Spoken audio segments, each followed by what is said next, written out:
Oleh karena itu, saya ingin memperlihatkan apa itu profil Pancasila. Pemerintah kita di era hari ini merubah visi pendidikan Indonesia. Tentu termasuk di dalamnya kita. Karena kita adalah bergerak di bidang pendidikan. Ya. Kalau kita maknai, bagus sebenarnya. Kalau kita mampu. Visi pendidikan Indonesia hari ini mewujudkan Indonesia maju yang berdaulat, mandiri, berkepribadian melalui terciptanya pelajar Pancasila yang bernalar kritis, kreatif, mandiri, beriman, bertakwa kepada Tuhan Yang Maha Esa, dan berakhlak mulia, bergotong royong, dan berkebinekaan global. Ini diharapkan ke depan siswa kita itu harus seperti ini, memiliki iman yang kuat, memiliki akidah yang kuat, memiliki amal yang baik, memiliki akhlak yang mulia. Itu harapan negara. Tentu kita harus turunkan di sekolah kita bagaimana cara menciptakan anak kita yang seperti itu. Yang kedua, berkebinekaan global. Saya juga negatif thinking waktu itu. Ya, kebinekaan global itu kita dipaksa untuk menerima setiap perbedaan yang terjadi di dunia ini. Jadi aliran Syiah itu ya itu kan perbedaan dunia, terima aja. Kayaknya arahnya ke sana. Kemudian bergotong royong, mampu bergotong royong. Kemudian kreatif, siswa yang kreatif. Kalau siswa kita hanya mendengarkan, kalau siswa kita hanya mendengarkan saja, maka kapan mereka akan kreatif? Proses ini semua itu ada dalam proses pembelajaran. Itu yang utama, bukan diekstrak. Artinya, profil pelajar Pancasila ini harus secara include kita ciptakan dalam proses pembelajaran. Umpamanya, bernalar kritis, anak kita ajak bernalar kritis. Diawali dengan sebuah pertanyaan, mereka biasakan bertanya. Kemudian, pertanyaan jangan dijawab. Kalau kita jawab, itu berarti tidak mengajak anak bernalar kritis. Secara berkolaborasi, mereka kita ajak untuk menjawab sebuah masalah. Ya, kita ajak mereka untuk menjawab sebuah masalah. Maka nalar kritis mereka akan muncul. Di sinilah ilmu pedagogik itu harus muncul. Bagaimana kita menjadi fasilitator di dalam kelas. Kemudian mandiri, ya, menjadikan anak bisa hidup mandiri, belajar mandiri dan sebagainya. Saya tidak akan jelaskan lagi tentang profil pelajar Pancasila itu, tetapi carilah Abu ya Ummi,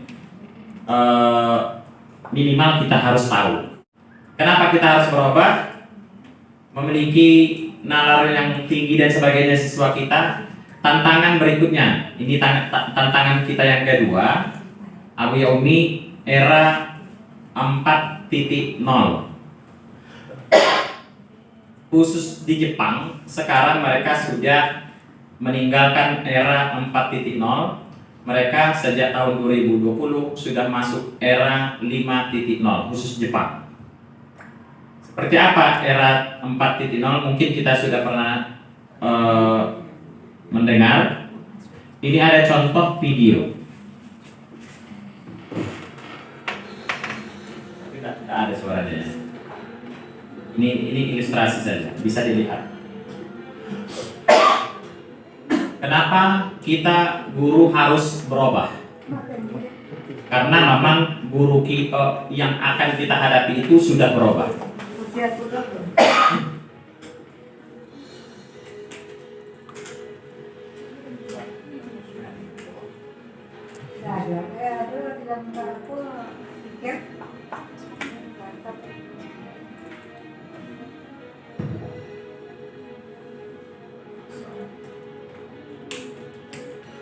Itu tahun 1800 saja sudah banyak demo gara-gara PHK.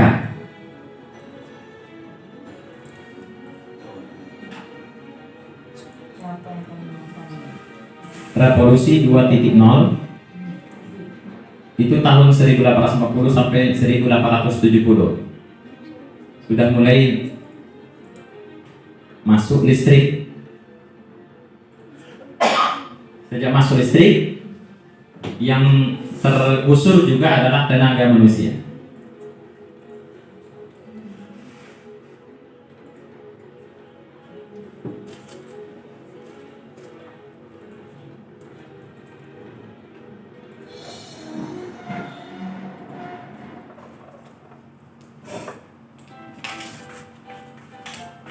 Era 3.0 tahun 70.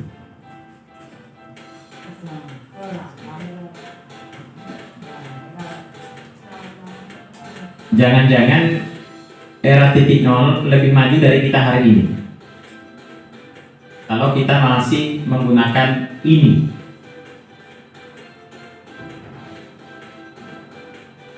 Era ini yang mungkin kita pernah menghadapinya ya.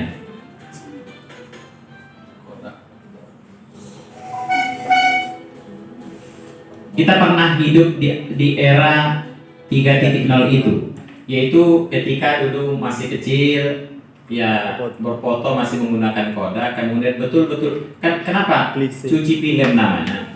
Kosan memang dicuci, ya?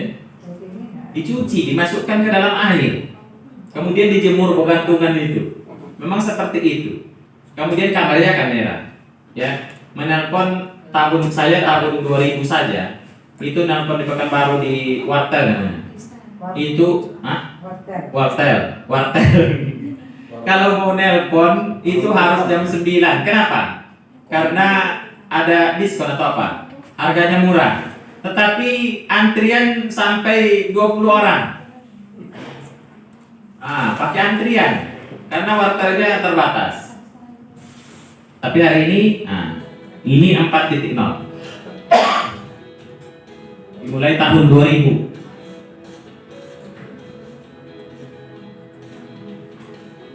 Ini tenaga manusia sudah berkurang sekali.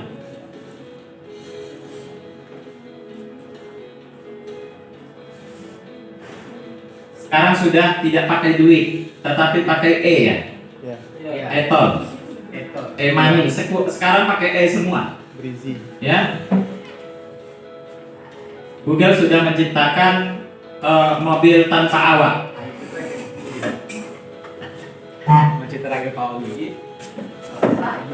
Tapi tentu pertanyaannya, apakah Anda sudah siap? Pertanyaannya, mau berubah apa tidak? Tapi mungkin ada pertanyaan, tidak kalau soto masuk ke dalam, awak kan anak pondok. Kita akan mengajar di pondok. Tapi apakah perubahan secara teknologi itu kita harus tutup mata? Di sini contoh. Di Australia kebutuhan terhadap ayam broiler, ya, kebutuhan terhadap ayam beras ya namanya, itu sangat tinggi. Ayam negeri. Ya, ayam broiler namanya, itu sangat tinggi. Dan kebutuhan orang Australia terhadap makanan halal itu tinggi. Lalu pertanyaan, kalau disembelih satu-satu lama sekali, maka sekarang ada penyembelihan secara mekanik. Kalau anak kita pernah menonton itu, kemudian dalam pelajaran fikih dia bertanya, Buya, itu halal dimakannya Buya? Tentu kita harus mengupdate diri. Kita harus paham fikih-fikih kontemporer. Ya, profesionalisme kita harus kita tingkatkan di bidang materi ajar kita. Artinya kita tidak boleh tutup mata. Ya, belajar tentang nikah umpamanya. Halal nggak nikah online? Nggak boleh jawabannya. Apa cuman? Nggak itu jawabannya. Wong gilo jadi itu nggak boleh, bukan itu jawabannya. Buya, kalau menceraikan istri menggunakan WA boleh enggak? Atau aku jadi lo mencogen, pokan kan ikan datang elok, masa pakai WA Joni? Tidak boleh, itu jawabannya. Takkan memuaskan. Di kitab tidak wasur. Inilah maksudnya kita harus membuka diri dengan perubahan zaman. Kita juga sebagai guru tidak boleh diam. Kita harus berubah. 4.0 itu era 4.0 itu, ini masalahnya. Orang sudah melakukan, kita pengertiannya aja belum tahu. Era 4.0 itu ketika tenaga manusia sudah sangat sedikit sekali. Tidak terbayangkankah dulu 5 tahun yang lalu, saya yakin tidak terbayangkan bagaimana mungkin kita belanja di rumah. Wali ini tidak perlu ke pasar, tibo di rumah. Sendok di rumah. Sendok. Karpet guys. Karpet. Kue apa nama kue badan? Kue bolu pun dia tahu deh. Dia doa di koma. Kebab dan tahu dia di rumah. Tidak terbayangkan dulu bahwa sekarang istilah COD itu kan mudah sekarang kan. Shopee COD. Dulu pakai kayak Gojek atau Gokar kan tidak terbayangkan, ya. Praktis. Bahkan di Jepang hari ini belanjanya tidak perlu pakai. Kalau sekarang kita masih butuh Gojek untuk mengantarkan ke rumah, JNE umpamanya untuk mengantarkan ke rumah. Di Jepang itu sudah terkuras, sudah tidak dibutuhkan. Pakai robot. Karena sudah pakai Robot. drone. Jadi buat digoreng, Itu nyambung. diantar drone.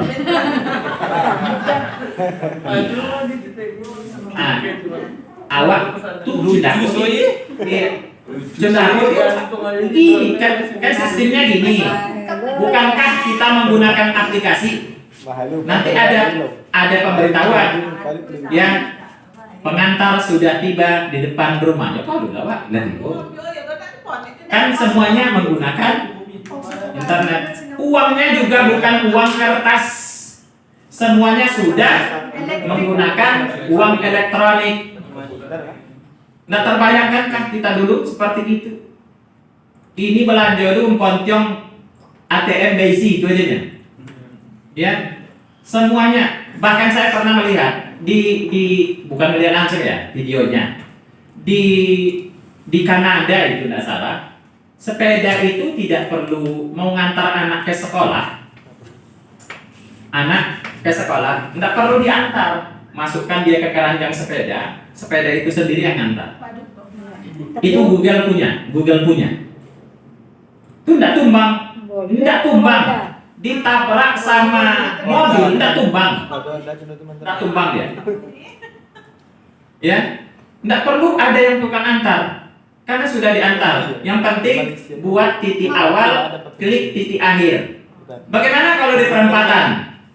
Sepeda itu sudah tahu ada yang akan lewat, dia berhenti, melambat. Kemudian setelah tidak ada lagi dia lewat. Masuk Ya. Bisa begitu untuk ya, Bu? Bukan tabrak, tidak. Anak dalam sepeda itu dicicil di rumah. Iya. Anak di dalam juga di luar. Iya, Mak. Tentu di negara-negara aman. Robot. Di Jepang juga naik bus tidak ada supirnya lagi. Busnya tidak ada supirnya. Itu di desa, bukan di kota. Kalau di perempatan dia melambat karena udah tahu. Karena semuanya elektronik. Ya. Semuanya elektronik. Dan itu sudah digantikan oleh mesin semua. Awak aja yang apa namanya? Kudet. Yang tidak tahu Kurang apa-apa. update ya.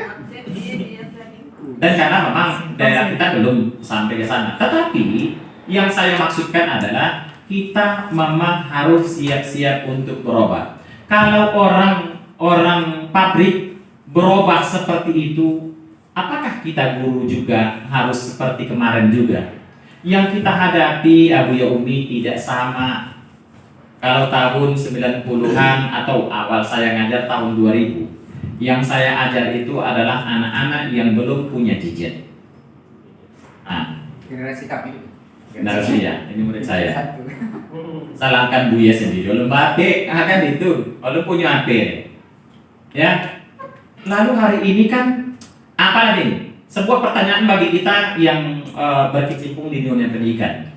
Apakah HP ini harus kita larang selamanya kepada siswa kita?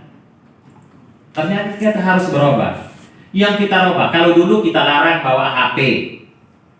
Kalau sekarang harus berubah. Bukan kita melarang anak bawa HP, tetapi bagaimana kita membuat supaya anak itu mampu menggunakan HP dengan baik. Kenapa? Karena tidak mungkin dilarang. Bagaimana melarangnya HP ini? Karena mungkin 5 tahun lagi kita akan melihat sudah ada. Di Jepang sudah ada. HP itu bukan dalam perangkat seperti ini, tetapi ada di tangannya langsung. Sudah ada di Jepang.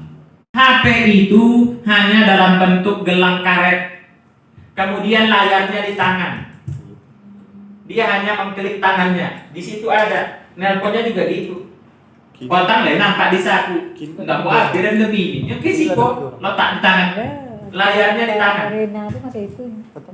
Jadi kita harus merubah ke depan. Mungkin kita kalau hari ini, apakah kita larang anak memegang HP?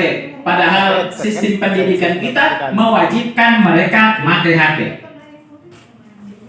Ini sedang Zoom, Dumi? Sudah. Sedang Zoom kan? Sudah. Habis. Kan bukankah mereka diwajibkan pakai HP? Tapi kan HP ayah bersuhunya sama aja anak-anak ini kan apalagi kami di SMA wajib pakai HP. Ketika hadir ke sekolah, gitu. Akhirnya peraturan yang harus kita rubah.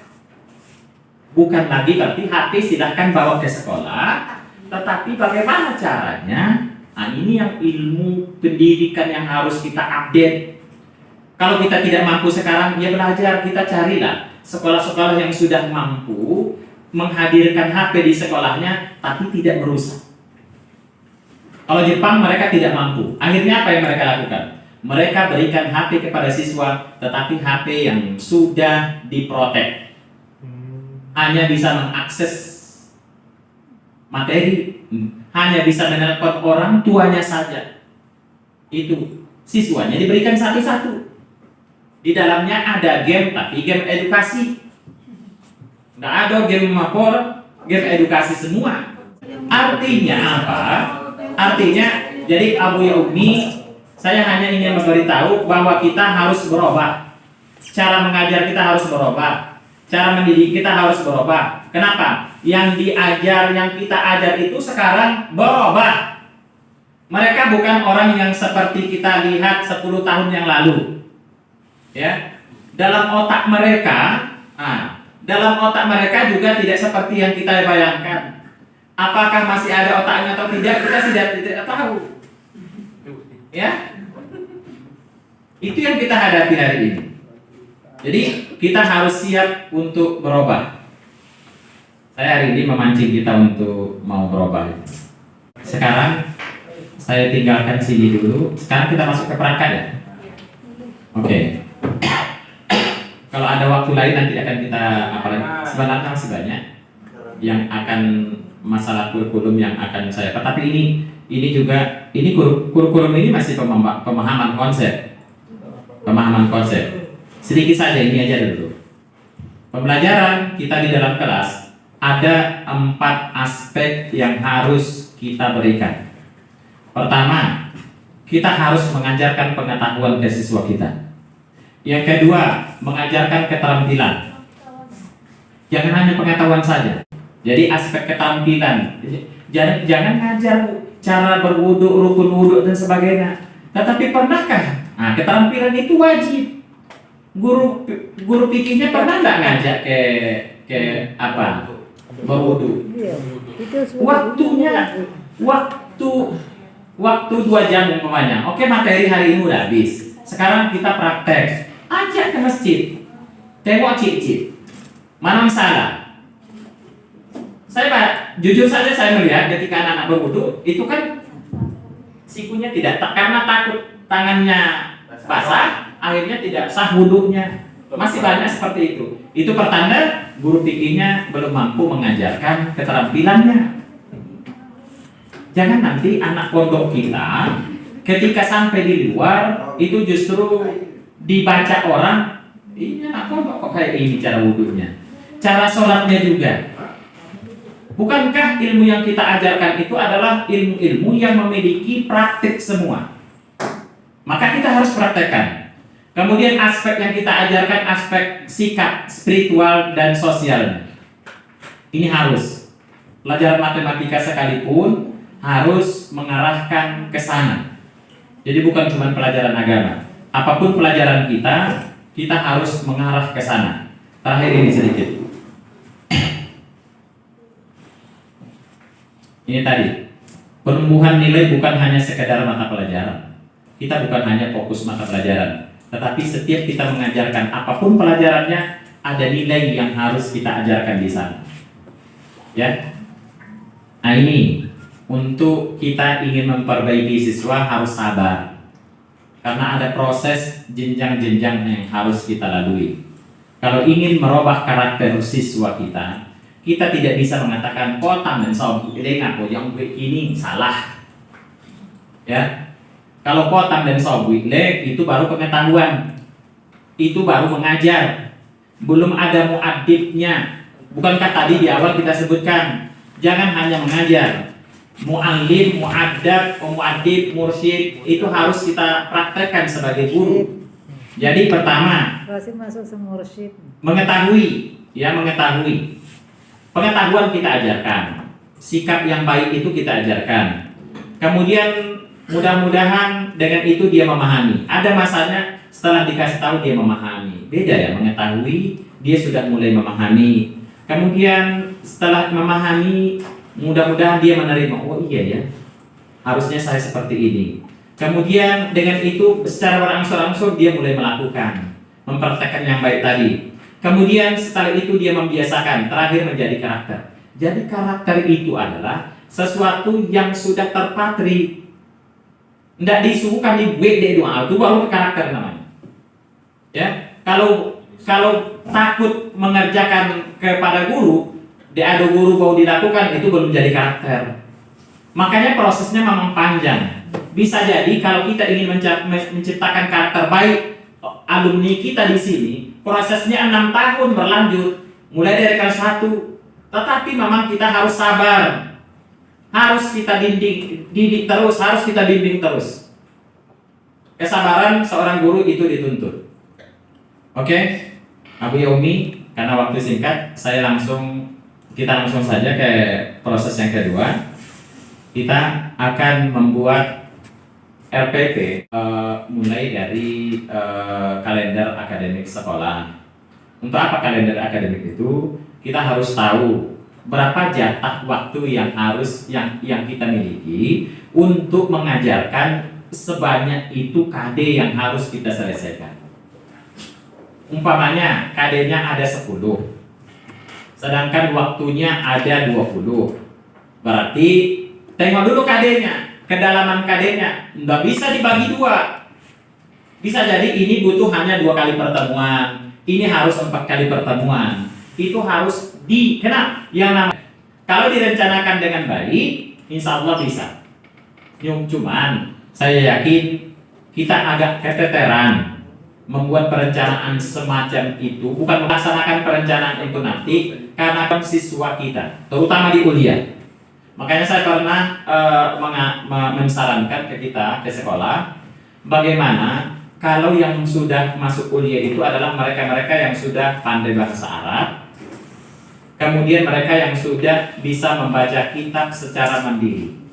Kalau itu insya Allah bisa menterjemah. Ya Bu, apa tadi arti bulan? Nah, aku kalau baca AB itu Bu, padahal KD tobal ko yang kan diajar.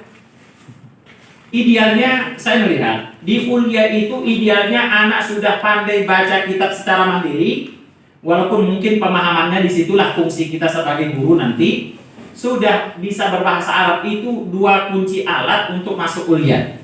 Lalu tidak mungkin Bu ya, kan hari ini kita belum mampu. Makanya saya mengusulkan kepada ke sekolah waktu itu, bagaimana kalau di kelas 1 PDF dan kelas 1 dimulai selama 3 tahun. Kelas 1 PDF dengan kelas 1 PDF USTO dan kuliah, mereka harus diberikan bimbingan khusus bahasa Arab minimal dulu, membaca dulu. Bahasa Arab, baik bahasa Arab minimal berbahasa Arab mampu, ya. Melalui percepatan lah, usaha percepatan. Saya pernah tanya ke Enol, insya Allah 6 bulan anak bisa berbahasa aktif. Kalau sudah bisa berbahasa aktif, minimal membaca kan sudah mulai kemampuannya akan terasah sekaligus itu. Jadi bisa kita suruh mereka membaca. Materinya kan banyak, oke kita ajarkan sebagian. Oke, selanjutnya nanti kita ajak mereka diskusi atau kita kasih tugas di rumah. Bukankah dulu waktu tahun 80-an, 90-an kita masih diajarkan oleh guru kita untuk membaca pelajaran yang akan datang. Kalau hari ini tidak bisa. Jujur saja. Kalau saya masih, guru saya menyuruh saya membaca pelajaran yang akan datang. Itu artinya kita sudah dianggap memiliki kemampuan.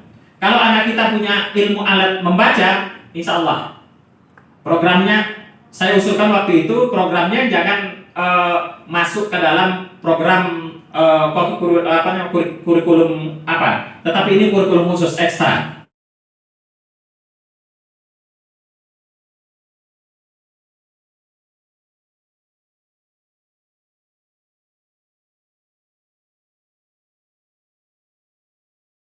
Oke, kalau RPP dasarnya adalah KD. KD kita saya lihat sangat sederhana sekali, maka RPP-nya kita pakai RPP 1 lembar saja. Selembar lah, Bu. Ya, RPP satu lembar saja. Iya, iya. Ini contohnya. Itu contohnya. Mau banyak atau kopi? Ini cuman. Oke. Gini, gimana caranya? Pertama, tentu harus jelas identitas sekolahnya, kemudian mata pelajarannya apa, contoh ilmu fikih, kelas berapa dia, semester apa, materi pokok. Gini, untuk RPP itu per materi pokok. Abi Yomi punya apa? KD? Ada. Tapi sudah saya kirim tadi dia, Pak. SK Dirjen itu di dalamnya ada KD. Ada KD, sudah saya kirim juga di kelas grup PDF ada tadi. Silakan cari sendiri apa sih yang akan saya ajar, materinya apa saja, KD-nya apa saja ada di dalam. Nanti kita tuangkan ke dalam RPP. Contoh, di situ KD-nya memahami prinsip-prinsip istinja, istibra, istijmar, wudhu dan tayamum. Aiko soalnya kalau memang beyo 1,5 tahun kok sudah waktunya. Tetapi bukankah ini di ulia? Di ulia memahami prinsip-prinsip. Jadi bukan dari awal betul itu di WUSTO kan? WUSTO kan ada juga materinya itu. Apa bedanya di ulia dengan WUSTO? Itu harus ada. Kitabnya juga sudah berbeda. Termasuk tentu di sini pendalaman materi. Kalau di ulia itu pendalaman materi. Tetapi jangan sampai kita pendalaman materi, siswa kita yang dasar juga tidak tahu. Itu ini terjadi. Kitabnya, kalau kita kuliah apa? 40 kalau Ustaz Fathul Qadir. Bedanya kan di pendalaman materi. Ya. Kalau di Fathul Qadir dasar dalil-dalil belum ada. Terang aja. Di Wusto dalil-dalil belum ada, belum ya. Tapi kalau di kuliah satu-satu ada. Kemudian kemungkinan masuk kan? Ya kemungkinan berarti kan pendalaman materinya di kuliah kan? Nah itu berarti kan sudah ada perbedaannya. Kemudian alokasi waktu itu melihat nanti kebutuhan kita. Saya hitung tadi di sini untuk semester genap kita hanya memiliki 21 minggu efektif. 21 minggu efektif. Kalau pikir berapa kali tatap muka seminggu? 2 kali. Berarti ada 42 pertemuan. Maka 40 seluruh materi itu coba dijabarkan ke dalam 42 pertemuan. 42 pertemuan berarti 42 RPP-nya. 42 RPP pertemuan 1 ini. RPP pertemuan 2 yang ini. Kan berarti 40 lembar aja. Per materi pokok. Per materi pokok. Bahkan bukan per materi pokok itu bisa satu kayak ini. Prinsip istinja, istibrat, istijmar, wudhu dan tayamum. Ini bisa 4 kali pertemuan pokoknya. 4 RPP. Yang satu istika, yang satu. Iya bisa. Kita bisa breakdown yang ini umpamanya istinja, besok istibrat, istijmar, wudhu dan tayamum. Yang 40 RPP-nya. 4 lembar. 4 lembar. Tujuan. Nah, karena ini sebuah perencanaan harus ada tujuan. Melalui model pembelajaran. Kalau kita model pembelajarannya saya kira sama aja. Tidak mungkin kita menggunakan discovery learning karena anak kita tidak bisa disuruh membaca. Tidak mungkin kita menggunakan inquiry. Tetapi dalam satu-satu bisa menggunakan PBL. Problem based learning. Problem based learning itu kita berikan masalah kepada anak, kemudian mereka disuruh untuk mendiskusikan apa solusi terbaik. Apa jawaban? Bisa jadi mereka disuruh ke pustaka cari dari berbagai sumber umpamanya. Itu mengajak anak untuk jadi pembelajaran aktif itu kan seperti itu. Pembelajaran tidak hanya monoton seperti yang kita lakukan di kelas. Sumber pelajaran itu bukan cuma satu-satunya buku kita. Kalau ada internet boleh menggunakan internet dan sebagainya. Ya. Kemudian kalau kita biasanya proses pembelajaran kita boleh dengan menggunakan atau melalui pembelajaran apa atau gini sederhana saja. Setelah mengikuti pembelajaran untuk tujuannya, setelah mengikuti pembelajaran peserta didik dapat 1 pakai pointer juga boleh. Apa yang diharapkan? Pertama, umpamanya yang istinja, santri memahami pengertian istinja umpamanya. Tapi pengertian itu udah di apa ya? Oke. Kemudian tata cara istinja, kemudian alat istinja apa dan sebagainya. Itu kan harus kita jelaskan tujuan pembelajaran kita. Siswa mampu menggali dalil umpamanya tentang istinja dari Al-Quran dan ada hadis umpamanya. Yaitu itu kan tujuan pembelajaran itu.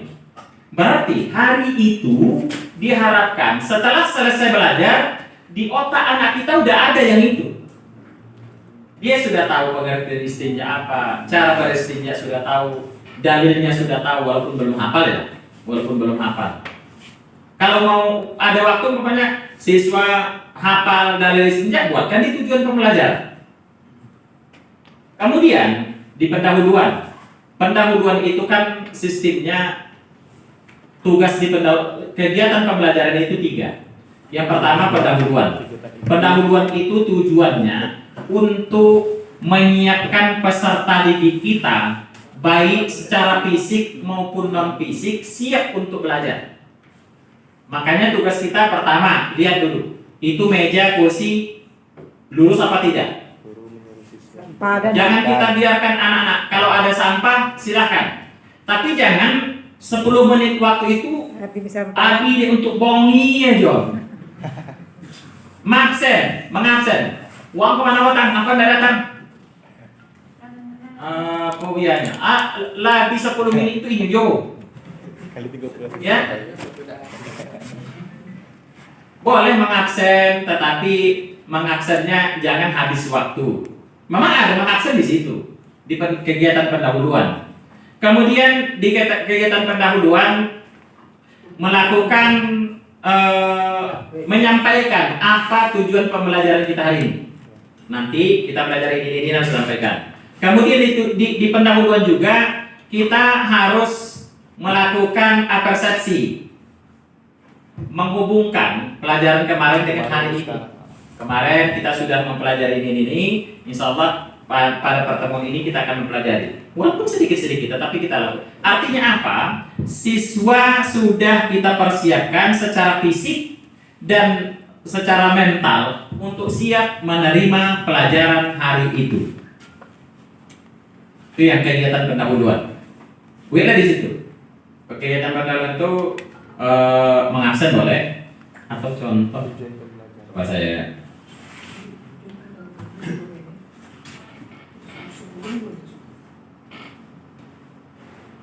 Ini contoh RPP saya. Kalau di SMA sih bisa melalui model pembelajaran poster komen gitu, poster komen. Ya memang kalau pelajaran agama kan lebih agama Islam itu kan bukan. Kami tidak pakai menengok kitab gundul kan. Mereka bisa melihat. Bahkan kalau saya ngajar sering sekali buku saya tutup aja. Kan tujuan saya ngajar bukan menghafal buku. Karena soal juga besok bukan soal di buku. Nah, kalau di agama, poster komen itu saya hadirkan beberapa poster, kemudian saya suruh mereka untuk mengomentari. Karena tujuan kan perubahan sikap.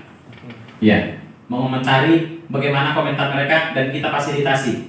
Jadi kegiatannya kegiatan tidak melihat buku. Bahkan mereka melalui dari apa mereka aja. Karena KD-nya kan itu. Anak ini materinya tentang takdir. Dia cari gambar tentang orang yang susah, yang apa dan sebagainya, orang yang frustasi karena tidak lulus ujian. Lalu disuruh mereka mengomentari, menurut Anda kenapa dia frustasi? Oh, ini. Apa salahnya dia?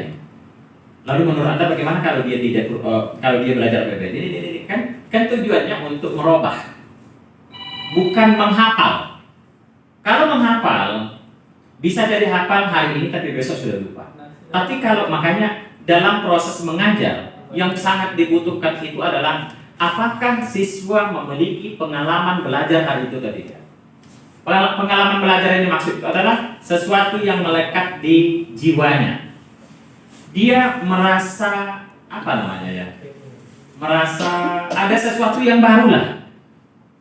Karena cara mengajar mayoritas yang menyebabkan mereka memiliki pengalaman. Tapi kalau ketika ditanya apa namanya dia maju belajar ekon, dia tak wapo, dia bongi, dia buya, dia lokal tadinya, jadi tak bedanya. Ya. Tanya ini suau buya itu tak tahu belakang itu ngantuk, jadi lolo dan itu tidak disapa dia buya, lo pede dia nya, lolo tidak pede. Oh iya, lolo kayaknya. Artinya pengalaman belajar harus kita hadirkan. Ya, anak itu harus menerima sesuatu yang baru di kelas itu. Nah, ini kalau di pondok memang jujur saja di pondok agak sulit saya karena kita harus tepat saja membaca, menjelaskan dan sebagainya. Kalau di apakah mereka kan kita, tapi kalau yang pelajaran umum silakan. Ya. Matematika Pak Yadi. Ya. Matematika itu jangan diajarkan justru dalam konsep K13. Tak perlu diajarkan rumus. Ini rumus kerjakan contoh seperti ini. Agak sulit. Lebih baik ajarkan konsep. Suruh mereka menemukan konsep. Tanamkan konsep di diri mereka, bukan menghafal. Beda. Contoh. Pelajaran matematika umpamanya konsep min namanya ya Pak ya. Min itu apa? Rata-rata. Ya. Untuk bagaimana? Jangan apakah yang disebut dengan min bukan seperti itu. Kalau seperti itu mereka selamanya tidak akan bisa. Tapi buatlah contoh konkret. Lalu setelah itu tanya sama dia. Jadi biar dia yang mendefinisikan. Kalau definisi dia itu sudah benar, maka selamanya dia hafal itu. Karena dia sendiri yang membuat.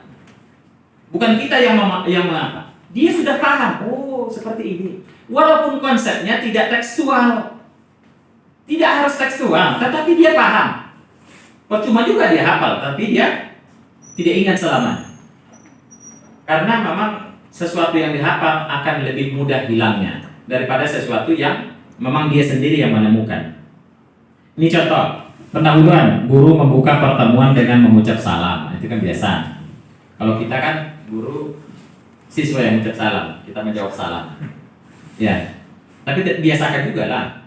Masuk ke lokal, salam dulu. Kita masuk kita salam. Iya, assalamualaikum, waalaikumsalam. Nanti mereka lagi penghormatan mereka. Setelah itu mereka melakukan persiapan diri. Kalau di sini kan ada istilah dilanjutkan dengan doa yang dipimpin oleh siswa. Nah, itu kan itu.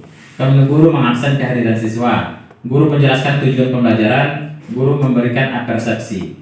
Nah, itu kegiatan-kegiatan pendahuluan. Cukup 10 menit udah. Waktu kita 40 menit atau 45 di kuliah? 40 ya? Hah? Oh, kopi 30 lagi ya?